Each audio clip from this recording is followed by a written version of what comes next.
Hey guys, welcome back to the channel. Today is a movie review. Very soon I'm going to do a live stream on Instagram, so make sure you guys check that out. That'll probably start in about half an hour. So pretty much after you're watching this video by the time it's uploaded, check out the Instagram, The Entertain House, and yeah. But let's talk about The Invisible Man, which is based off a famous novel by H.G. Wells.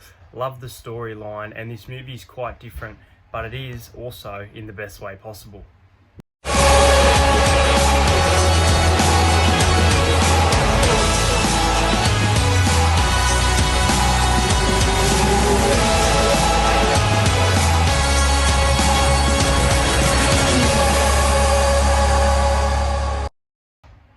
So yeah guys, I'm just going to say straight off the bat, this is one of my most anticipated films in a long time. If not for the year, it's definitely in my top 5 of the year, but I was really looking forward to this adaptation. I watched the trailer back in November when I was in Bali and I thought it looked brilliant. And going into it, I expected it to be like okay, but let me down a little. You know, I had high expectations, but I really came out satisfied, enjoying the storyline, and the fact that questions are left answered. I like that about a film. Spoiler free, I thought the characters were really good. The acting was really good. I think there were a couple like cringy moments, but for the most part, this is a really good storyline, a different adaptation to what we've seen of The Invisible Man in the story in the 1930 movie. That was a while ago, almost 100 years. Wow. But it really worked. And for Blumhouse, who have done some bludger film, I quite like Happy Death Day. I'm pretty sure they did that, but they've done some real stupid film.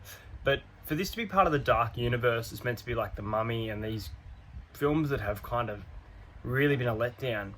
This film, The Invisible Man, really worked. And if you haven't seen it, go and watch it. Has some really cool twists and turns. It'll keep you on the edge of the seat. But right now, I'm going to get into some spoiler territory. So this movie opens up really cool.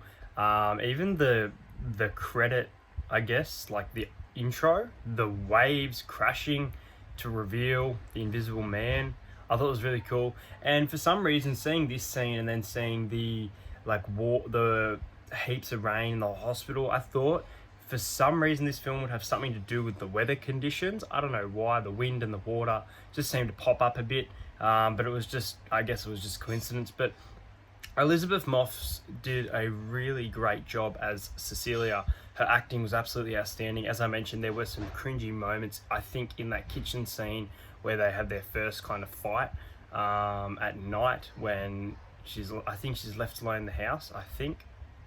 I'm pretty sure. Maybe not. Where she's being dragged around for the first time, but in the kitchen, I was like, this is a bit cringy. But the technology side of things was really cool. The exosuit looked really different and it was kind of creepy. It looked like it could be realistic and created as well. The fact that it was surrounded by cameras and that Adrian was someone who manipulates, controls people, and that's exactly what security cameras do. They manipulate and control situation. Look, they're meant to keep people safe, but they also can be very dangerous objects. And I really think this film hits close to home with a lot of people at how realistic it can possibly be. Adrian himself was really creepy. The opening to this film was, as I mentioned, the water, but the actual opening itself was really thrilling. Her trying to escape the house, and the fact that Adrian got there so quickly to the car as well. Her sister had a small amount of screen time, but when she was on the screen, I thought she really evolved as a character. She had a lot of change when the email was sent compared to the dinner where they're making up. Didn't see her dying. Wow, that scene really shocked me. And James, the detective, he was very close to death. He was probably one of my favorite characters in the film. He was fantastic. He wasn't all what's the word? I don't know what the word is, but the fact that he expected Cecilia to be okay straight away. He had some really cool qualities, but this was one that is probably a human thing. We try and help people move on, but I feel like this was very traumatic for her, and I connected more with her character than I did with James. But I really enjoyed James and Sydney. The family moments really made this a movie, not just a horror movie. It was a really enjoyable and the pacing was really good. The scenes felt quite long in regards to things like the ladder and the comedic scenes, and then you had these really intense fight battles with Adrian, or if you want to call it the Invisible Man. But this film has some confusing twists, and it really leaves you open to interpretation for yourself, and I really like that. The fact that Adrian may not have been the Invisible Man throughout the movie, and it could have been his brother Tom, who Tom I thought was also a really cool character, and I didn't see the twist coming. The fact that, well, I thought that Adrian might have been dead the whole time, and that Tom was behind it all, continuing his brother's legacy, I guess. But it was a really cool twist. And was Adrian kept in that basement by Tom, or was he the Invisible Man from the start? I think there's enough evidence to say he was the Invisible Man, especially the voice is heard of Adrian when she turns the water on and cuts herself. There was some really horrific, gruesome scenes in this film. Not too bad though, not as bad as Doctor Sleep, but no, I really enjoyed it. I thought it was a lot of fun, some twists and turns, the death at the end, and the fact that she has her own suit, which she hid. It's confusing that there's two suits. I wonder what the second one was for. I read somewhere, and someone shared that they might be making an Invisible Woman movie. Could that be about Cecilia?